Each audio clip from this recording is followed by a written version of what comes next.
This is the Genesis GV70, which is the bigger brother of the GV60, and like its little brother, it's an all-electric SUV.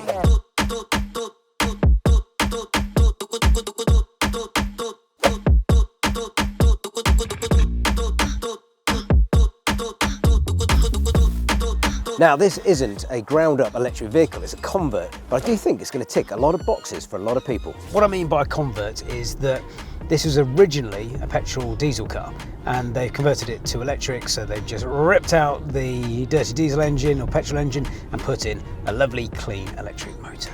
If you squint your eyes, it looks a little bit like a Bentley Bentayga, although it's about 100 grand less than one of those. It's an all-wheel drive car with very slick 20-inch alloys. So, what do you need to know about the GV70? It's part of an elite club of electric vehicles which boast 800-volt architecture, meaning it's capable of very fast DC charging at 240 kilowatts, taking the GV70 from 10 to 80% in just 18 minutes. It's got vehicle to load, meaning it can power other appliances or even another car. Other notable features with this car include noise cancelling tech to reduce road noise and a Genesis 5-year care plan as standard. 5 years warranty, servicing, roadside assistance, courtesy car and software updates, all included free of charge with your new Genesis. You even get your own personal assistant to help out with queries, an actual human being. Battery size is 77.4 kilowatt hours, giving the GV70 an official range of 283 miles. I guess one of the big litmus tests on an electric car, any of the cars that we drive, is how much do you enjoy driving it? And I love getting back inside this car. It's so nice to drive, it's so smooth, it's very luxurious. You can tell by the interior that Genesis haven't skimped anywhere on this car, and it's just a dream to drive.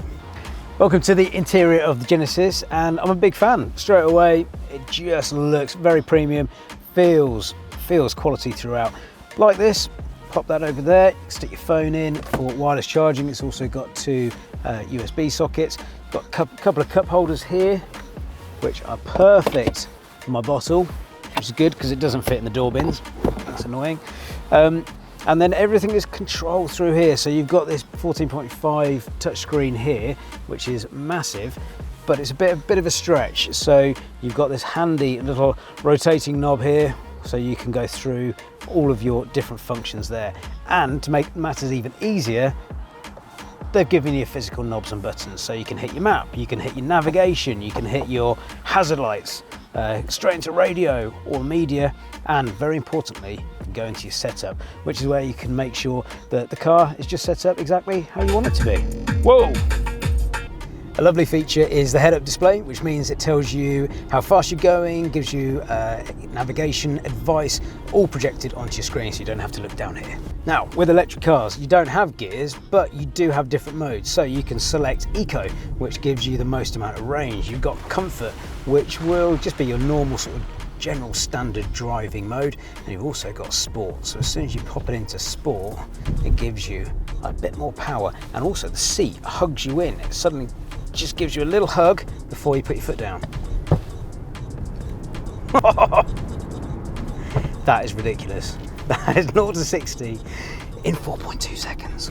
I'm understating it. It felt faster than 4.2 seconds, which brings me nicely on to the boost button as well. Right here, we've got a boost button. So if you hit that, the whole screen goes amber, and you get 10 seconds of all the power to all the wheels, and it's even quicker. Oh, bloomin' heck! That, you can really feel the difference there. It's also got ergo seats, which means it gives you a little massage. So let's see how that goes. I'll see you in 15 minutes.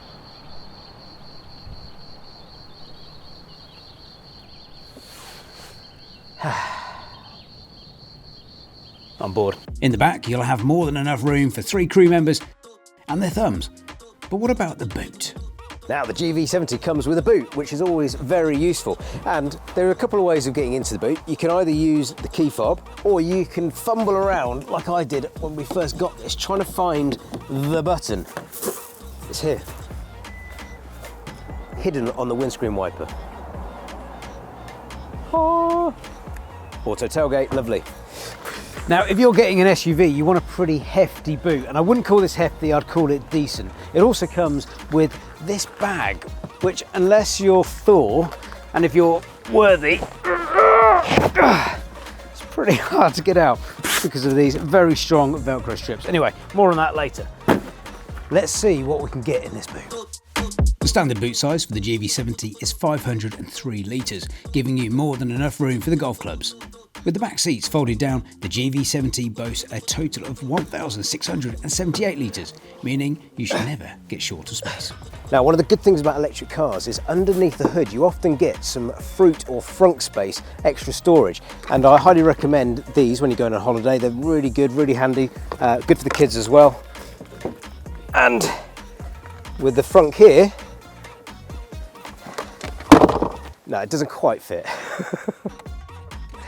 The fruit, aka the front boot, is a bit of a letdown, a consequence of not being a ground-up electric vehicle. I need that. We'll hand the Genesis a couple of points for having a fruit, but take half of them away for it being a little bit pointless. So who would this car best suit? Well, probably someone looking for a luxury SUV, someone that is looking for premium quality and wants to drive something that looks a bit like a Bentley Bentayga but doesn't cost the same price as a Bentley Bentayga. I guess minor grumbles, if I was paying this much for a car, I'd expect more than 300 miles of range and also probably a bit bigger boot space and a decent frunk. We hope you've enjoyed this very quick review, and if you really want to get under the hood, check out selectcarleasing.co.uk for the full in-depth review. And remember to hit subscribe so you can stay up to speed with all of our electric content on the Select YouTube channel and other socials.